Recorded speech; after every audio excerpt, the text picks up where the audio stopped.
آزاد کشمیر کے سیاسی منظرنامے پر اس وقت سابق وزرائے اعظموں نے محاذ گرم کر رکھا ہے اور آزاد کشمیر میں ایک سیاسی ہلچل دیکھی جا رہی ہے۔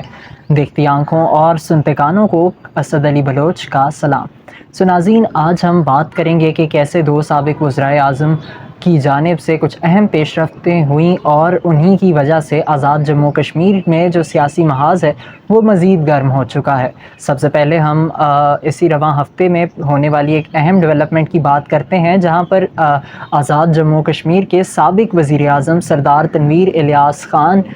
جو ہے وہ فریال تالپور صاحبہ سے ملے، اور ان کی ملاقات کے بعد یہ اعلان کیا گیا سابق وزیر اعظم کی جانب سے کہ وہ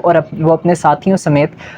پاکستان پیپلز پارٹی میں شامل ہو چکے ہیں۔ اور یہ بیان اب یہ دیکھنا ہے کہ اس کے علاوہ بھی کئی ایسے سیاستدان ہیں جو کہ اس وقت آزاد جموں کشمیر قانون ساز اسمبلی میں موجود ہیں، اور ان کے بارے میں بھی یہ باتیں سامنے آ رہی ہیں کہ الیکشن کے قریب وہ بھی اپنی جس موجودہ سیاسی جماعت میں ہیں اس کو چھوڑ کر اپنے ایک نئے سفر کا آغاز کریں گے۔ اور یہ وجہ ہے کہ آزاد جموں کشمیر میں اگلے آئندہ انتخابات کا جو محاذ ہے وہ ابھی سے سرگرم ہو چکا ہے، اور اب یہ دیکھنا ہے کہ کون کہاں جا کر بیٹھتا ہے یا کون کس جماعت میں شمولیت اختیار کرتا ہے۔ اسی کے ساتھ ساتھ سابق وزیر اعظم آزاد جموں کشمیر سردار تنویر الیاس کا ایک پرانا بیان بھی منظر عام پر وائرل ہوا، جو کہ اس